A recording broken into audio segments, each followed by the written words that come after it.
And now, AM 650 presents your source for leading-edge news and information on today's hottest products and services. This is Experts on Call on AM 650. Well, hello and welcome to the program. I'm Sterling Fox, joined in studio by the lighting expert, Norm Brown from Norburn Lighting. Welcome. Good to see you. Good morning, Sterling. You're an interesting guy.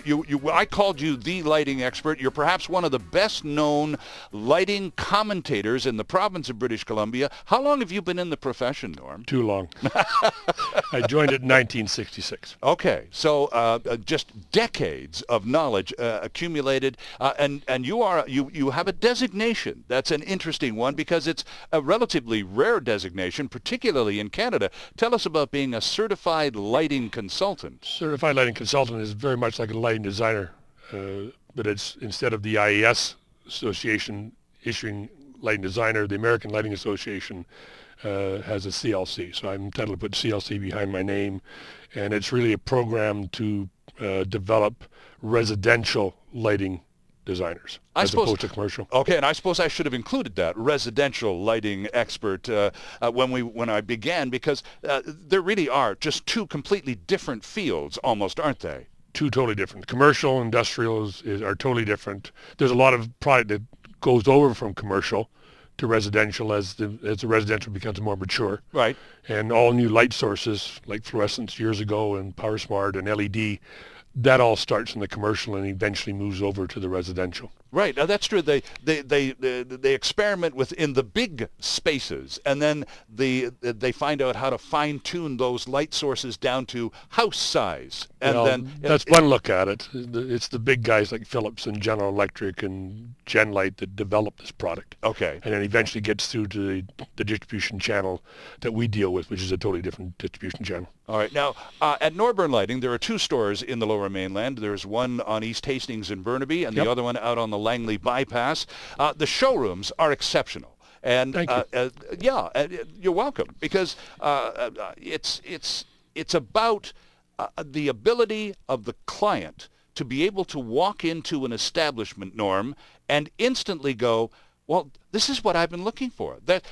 These are all the product lines that matter in terms of the project I'm working on. So how do you select the product lines that are on display in those two showrooms? Well, first of all, we don't like to call ourselves a fixture showroom. We're actually in the seeing business, the vision business. Right, because there are bathroom fixtures there's recess fixtures, exactly. there's landscape lighting, there's table lamps. So we're in the business of providing light to our clients so they can live within their home. And so that's the basis behind our showroom.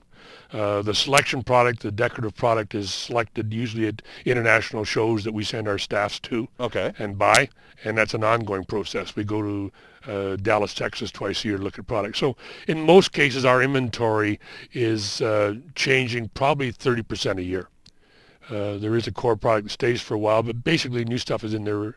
About 30% of the product in our store every year is brand new. And how do you know, again, I'm just leaning on your decades of experience in the business, Norm, how do you know what trends are coming on and how, because if you're turning over 30% of your inventory year after year, that's risky. You've got to get the right stuff in to move and so on. So how do you stay ahead of the curve and on top of the trend? You sound like an accountant. I'd love to say it's a scientific thing. It's not. A lot of it's gut feeling. It's a lot of read magazines, go to trade shows, see what's happening in the media. Right. But probably in a selection of 500 items, probably 250 will be a failure. Someone told me, my mentor told me years ago, that the secret to success in the lighting business is know when to get rid of something. So there's a high failure rate. And so we're always turning that product over. There's nothing else we can do about it. Right. We've got such a broad customer base, and every house is different, as you know.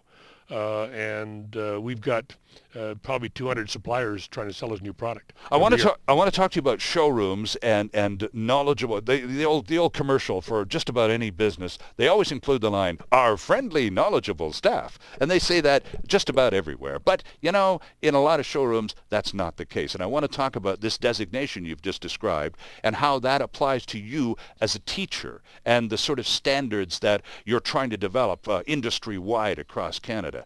But before that, in terms of showroom stock, what lighting pieces never change? What are those standby, dependable, reliables people always want more of? Believe it or not, the crystal business, the chandeliers really? don't change that much. Okay. It's a very traditional product. You're always getting new stuff in and out. Modern look with the crystal, but by and large, it stays the same. Right.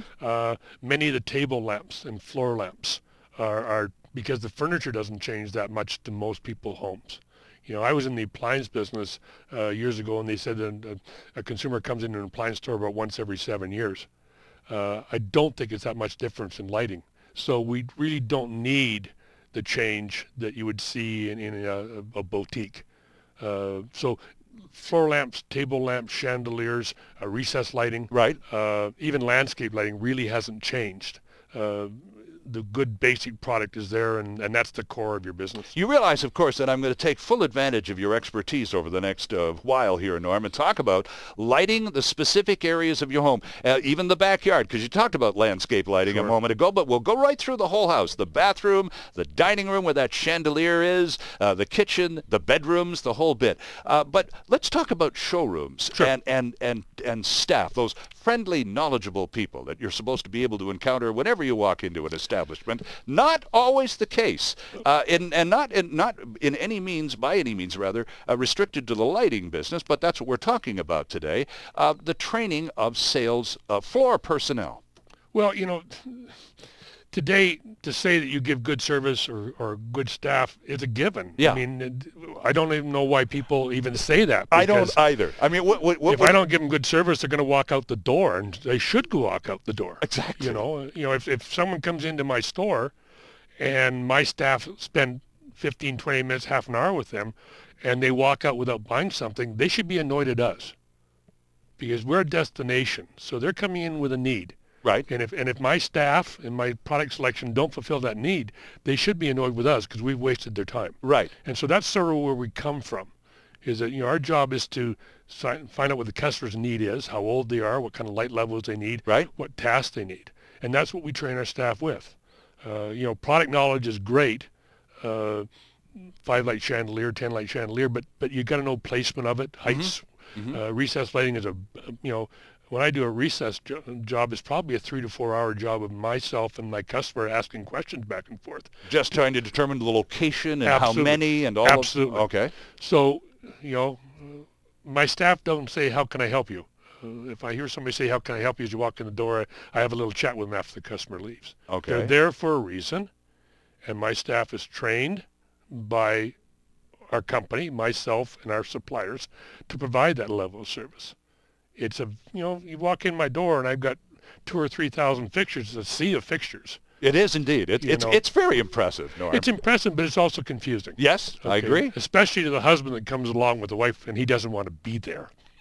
You've noticed a couple of those guys. We tell the story. Being dragged screaming and kicking through the store. And and if we walk up and said we try and help them, and some of them say no, we're just looking. So if they don't get us annoyed, we come back in 5 minutes, and they said, "You need help now?" And they say, "Yeah." If they get us annoyed, we leave them for 20 minutes. Right. Because at the end of 20 minutes, they're so confused. And I'm being facetious. Of course you are. But men only a little. Yeah, we walk up to the man and say, "How are you doing?" "Oh, we picked out 15 fixtures already." And the wife will say to him, "We haven't picked out any yet." Because to a man, the question, "How do you like that?" is a decision making. Mm-hmm. To a woman, sorry being sexist, to a woman, that's just a question. Right, that's an option. I'll consider it. Yeah, right? So really, to walk into a lighting showroom, you really do need a salesperson to guide you through it. Through your years of experience, is it usually, we're talking in a man-wife a residential situation, right? Is it usually ultimately the woman who makes the final call, or is this? Are you kidding? Is this a joint decision? Listen, things are changing. There is joint decisions. But by and large, in my 45 years in the lighting business, the lady of the house makes the final decision. In many cases because the man doesn't care. Right. And I guess right. that's my bias. Right. Okay. So I may be wrong, and I don't want to become a sexist, but it's generally the woman. All our advertising is geared to the 40 to 65-year-old woman. That's who my target market is for my advertising. You're listening to Experts on Call on AM 650. I'm Sterling Fox in conversation with Norburn Lighting's Norm Brown, marketing manager, the lighting expert, the residential lighting expert, province-wide. You've got stores up country. You've got a couple down here in the Lower Mainland. You've been in the business for decades. What is the most common mistake or mistaken perception people have? Well, okay, it's time to get some new lighting. And so off to the lighting store we go. Some people are going to arrive at the store in the wrong frame of mind, Norm. What is that? What should they try to avoid?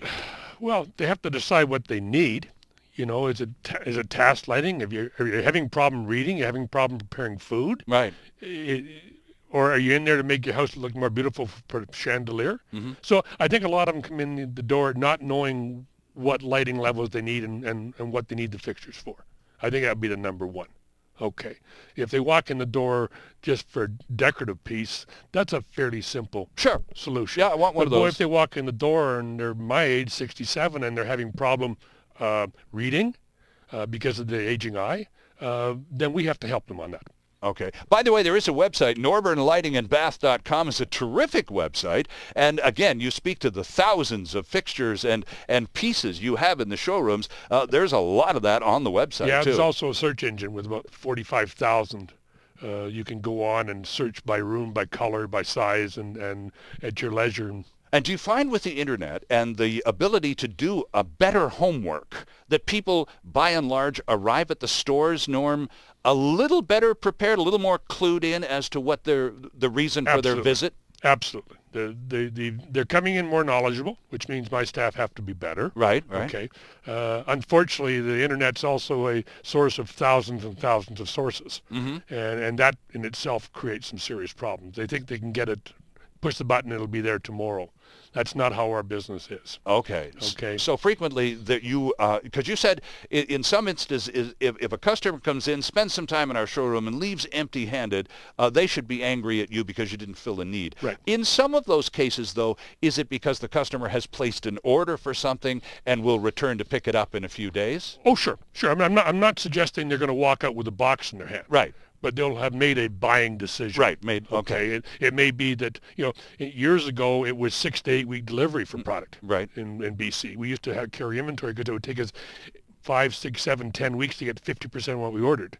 Today, the delivery is down to 2 to 3 weeks from our supplier. And with the UPSs and FedExes, it's literally overnight if that's what the customer wants. Okay. So the acquisition is way better. The problem is when you go onto the internet, there's thousands of suppliers. Sure. And who do you want to do business with? Mm-hmm. You don't know who you're doing business with. And so that's the problem we have with the internet, is the getting it. We had a lady that wanted this fixture. Well, I went looking for it, and the only person that had it was a boutique in downtown New York City. That was the only person that had that fixture in North America. Okay. That creates a problem of getting it. Sure, of course it does. Did you eventually find it for her and get it? No, because it wasn't CSA approved. We couldn't have brought it into Canada. Oh, okay. I see. So there are import realities to deal with as well. Sure is. 95% of the decorative product that's in a showroom today, in most showrooms like ours, comes from China, indirectly through the United States. Okay. And there's probably 200 to 300 suppliers of fixtures in the United States that all buy from China. So the distribution chain is quite complex. Okay. You go into some of the biggest manufacturers and you walk in and they got a 400,000 square foot warehouse. All it is boxes in from China. So China, the Far East has been the manufacturer. There's been advantages to that, by the way. We're seeing fixtures that maybe 10 years ago would have cost $5,000. You're now buying for $500 or $600. So there's certainly been an upgrade in the quality Right. as well as the selection and the price of decorative fixtures. Sure. It's been revolutionary, quite honestly. Interesting stuff. Norm Brown is the marketing manager for Norburn Lighting and Bath Works. The website is norburnlightingandbath.com. There are a couple of stores, one on the Langley Bypass, the one I'm most familiar with, Norm, and the other one at 4600 East Hastings in Burnaby. Yeah, it's about a block east of Wellington. Okay. On Hastings. All right, on Hastings. We'll take a quick break here. When we come back, we're going to talk about the three basic types of lighting. Residential lighting. This is lighting about residential. This whole conversation is residential. You are the residential lighting expert, and we're talking about people in the spring of 2013 who might be looking to freshen up the look of the home. Absolutely. And we'll be back with lots more with Norm Brown here on Experts on Call after this. There's still more ahead with Experts on Call, the show focused on delivering relevant and beneficial consumer information. This is Experts on Call on AM 650.